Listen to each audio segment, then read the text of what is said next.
talk about community life. What did community look like? For those who've watched the movie The Jesus Revolution, it kind of makes everything out to be, a bunch of hippies getting together, chilling out together. But how? I'm sure it was more complex than that. So how did people care for each other and support one another and challenge one another and all those aspects of community life?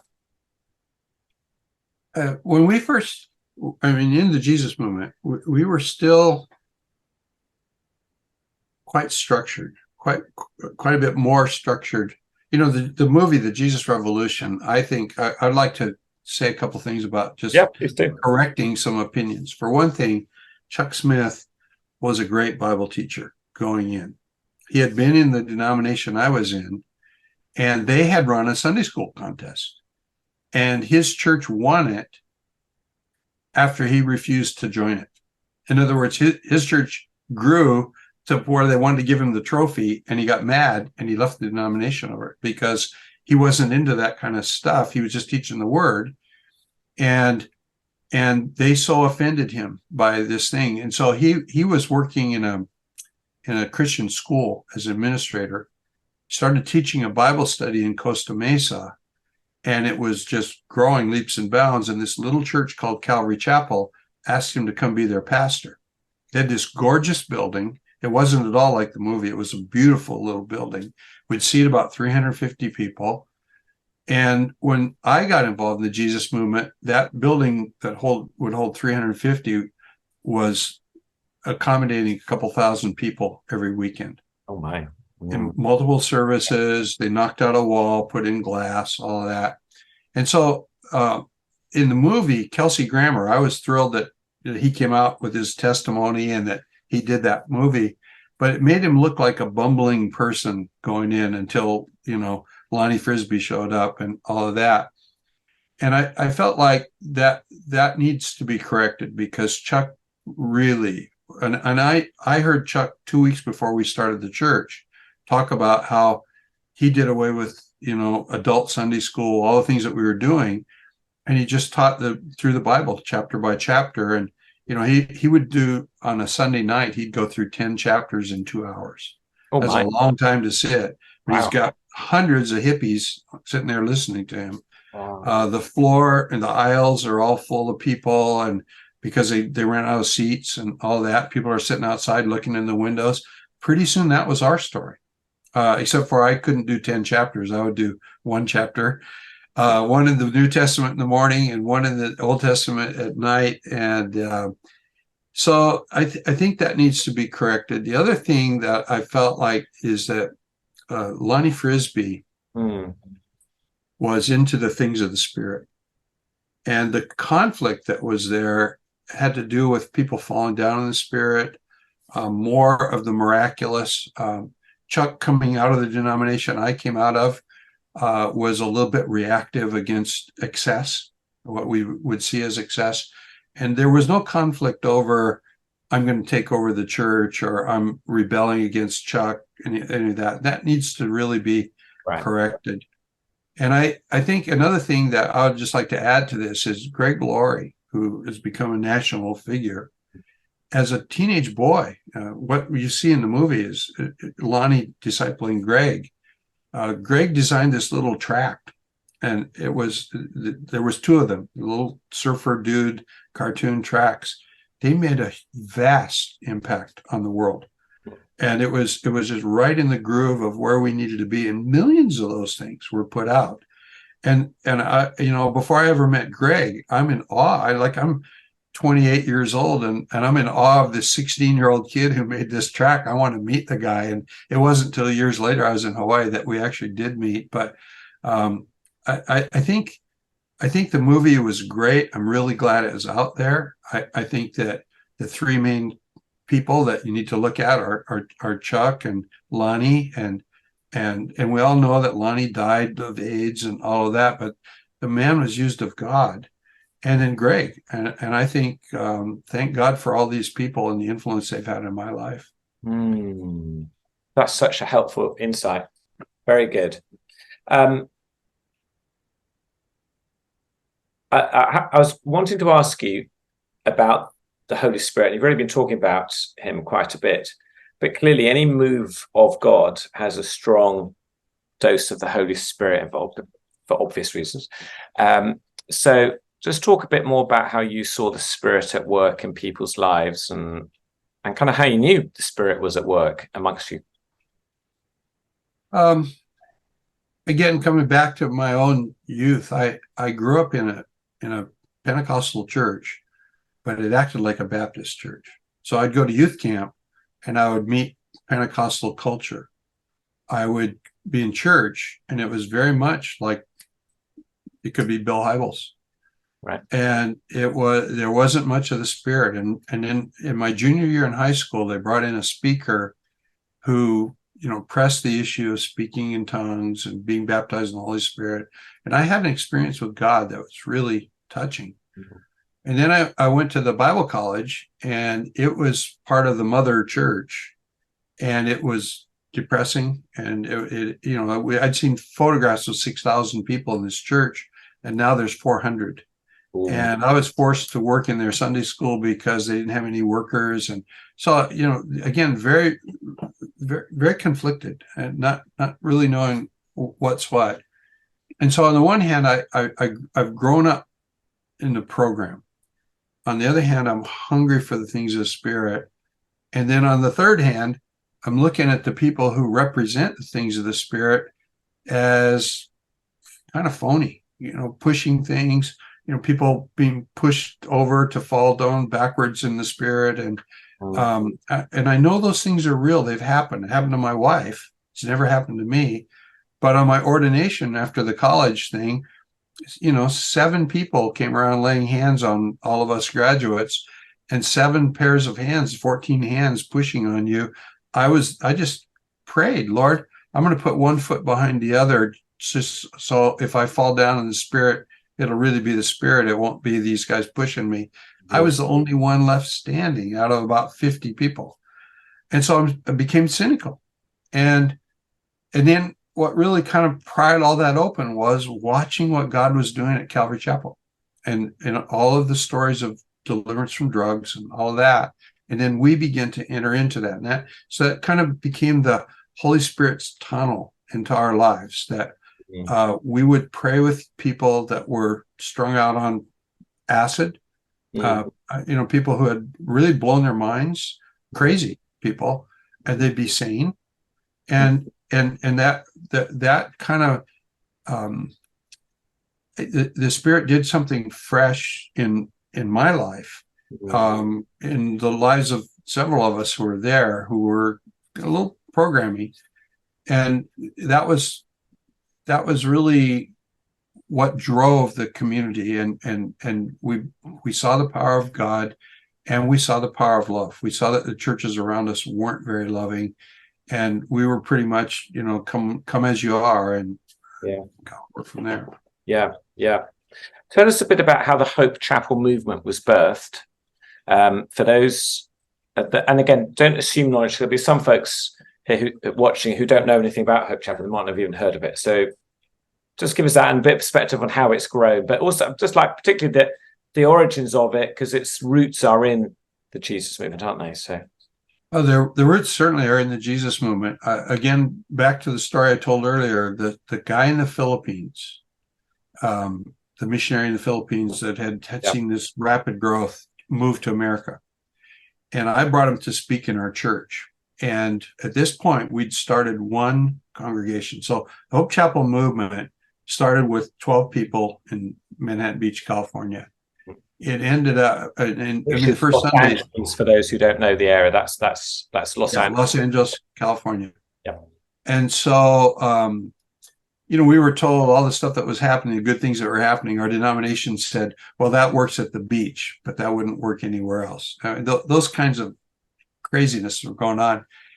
But we had planted a church.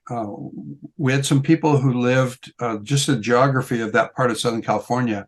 They lived about 8 miles from us, but there was no freeway access. It was all surface streets, a lot of stoplights. And they'd come on Sunday morning, but they wouldn't come back to the Sunday night thing because they had little kids and they needed to get them to bed and all that.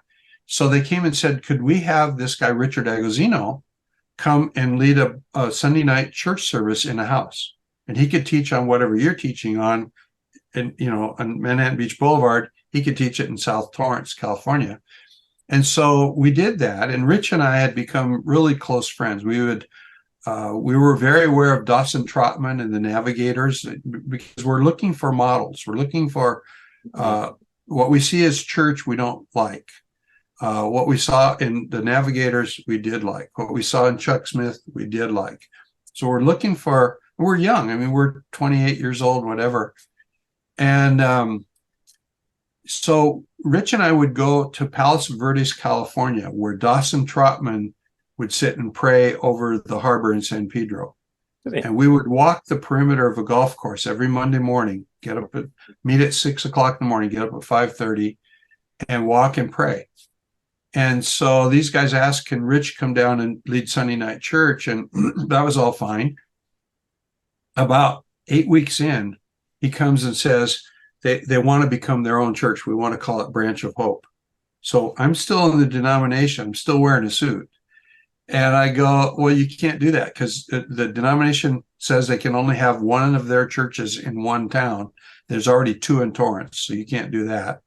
The name you can't use for two reasons. One is the denomination wouldn't let you use that name. The other is we don't want to say Branch of Hope because it looks like we're trying to be a denomination, and we don't want that. And the third was, you didn't go to Bible college. Now here I am, I'm influenced by the guy in the Philippines, but the denomination in America says you got to go to the Bible college, and you didn't go to the Bible college, you can't do it. And about 3 or 4 weeks, and he went along with it. About 3 or 4 weeks go by, and I ran into a friend of mine, a guy named Roy Hicks Jr. And he told me, it's easier to get forgiveness than permission. Just go do it and tell them that you did it. And so we did. And when I told them that we did it, they loved it. And so that kind of got the ball rolling. Well, the next thing was, because we were making disciples who made disciples, we actually were doing microchurch and not knowing it. Okay. And so the denomination comes to us, and they have a building that is empty. Do we have anybody that could become the pastor and start a new church? Because that's what I did. We started a church in an empty church building that had been closed. So we sent somebody there. And the next thing you know, they've got another one that's nearly dead. And we sent somebody there. And that was a mistake, because a nearly dead church will fight back. Right. And they want to preserve what has run them down and not do anything new. And so, but probably the first 12, I was the 30th guy to leave that church 12 years after we started it. When I left to go plant in Hawaii, I was the 30th church planter. Wow. But probably out of the first 10 or 12, 5 of them or 6 were the denomination coming to us with an empty building.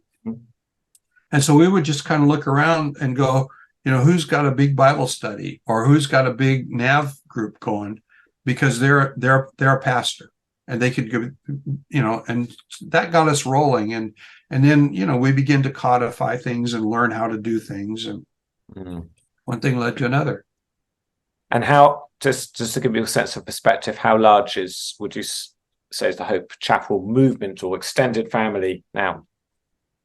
A number of years ago, I got involved with Exponential, 2016, and they started asking me that question. And I was telling everybody about 1,400 churches.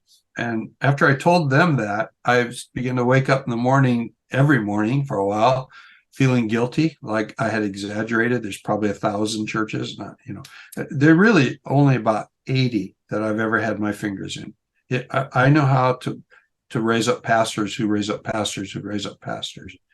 And so what I did, though, in response to the Exponential, was I went into my Outlook contacts, just Microsoft Outlook, and anybody, because we were a movement, we weren't an organization. We wouldn't let ourselves be an organization. We knew that if I was the president of something, it would slow it down. And so we stayed disorganized, loosely organized. And we're a fellowship. We're not, we didn't even have an annual gathering. Today we would for sure do it by Zoom, but for one thing, it got out of hand and we didn't have a lot of money because we're always investing money in the next church. We don't have money for the ones that already went out the door. But I went through my contacts and I just began to ask, did you change your name? What is your name? Remind me when you started. How many churches have you planted? Can I have their contact? And so I pushed this thing out and I built this big monster, actually a Word document, and I found 2,217 churches. Wow. Or 2,117 churches. I can't remember which.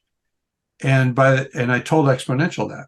Well, by the time I got to the first conference, a couple months later, there were 5 more churches.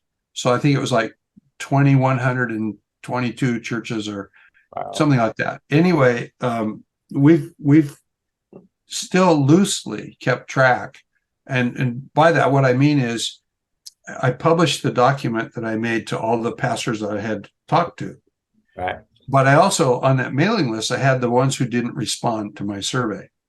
So I sent them the survey. So then I get back, why didn't you include my churches? We started 40 churches. And so now we know there's more. And then we've heard of more yet. And, one guy, there were 100 and some churches in East Africa.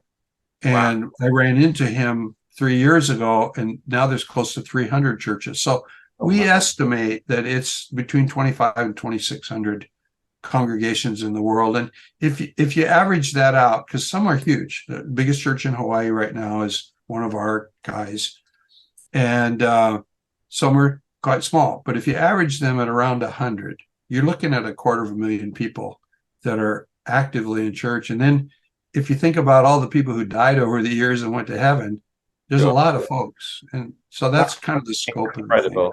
That's amazing. Wow. That's extraordinary. I want to add a caveat, though. The difference between us and some other people is that we actually at one point counted. There's a lot of people out there who've made disciples, and nobody is applauding them because they didn't take the time to count and make a big deal. I don't think it's as big a deal as other people think it is. I think if, Dave Ferguson once used the term in an exponential event, the Jesus movement, and then he qualified it. He said the original Jesus movement. And it hit me that we don't own this thing that we call the Jesus movement. We almost trademarked it, The movie, The Jesus Revolution, I'm glad it was called The Jesus Revolution because it was a revolution. Yeah. But the Jesus movement started 2,000 years ago. Absolutely. And we just need to sort of humble ourselves and realize we're just little part in a big thing that God's been doing for a long time. Totally. I love your humility, Ralph, and when we've talked on different occasions, I've always been struck by it, just how humble and gracious you are. But I just want to honor you for that. That's an incredible way the Lord has used you and your ministry. And 26, 27, it might be 2,900 by the time we finish recording, but that's an extraordinary thing. So, and it's super encouraging. I think it's encouraging for people to hear that God is doing that in our time, in this, in these days, in, supposedly cynical post-Christian West. So that's really cool. A question I jotted down is this, that the Jesus movement especially seemed to impact young people. Now, obviously, we're 50 years on, so we don't want to just carbon copy it. But how would you exhort young believers today? It might be in teens, 20s, whatever, early 30s, but just young people today who are watching you and they're disciples of Jesus, and they hear your talk, or maybe they watch the movie or whatever it is, and they're kind of like, oh, this is cool.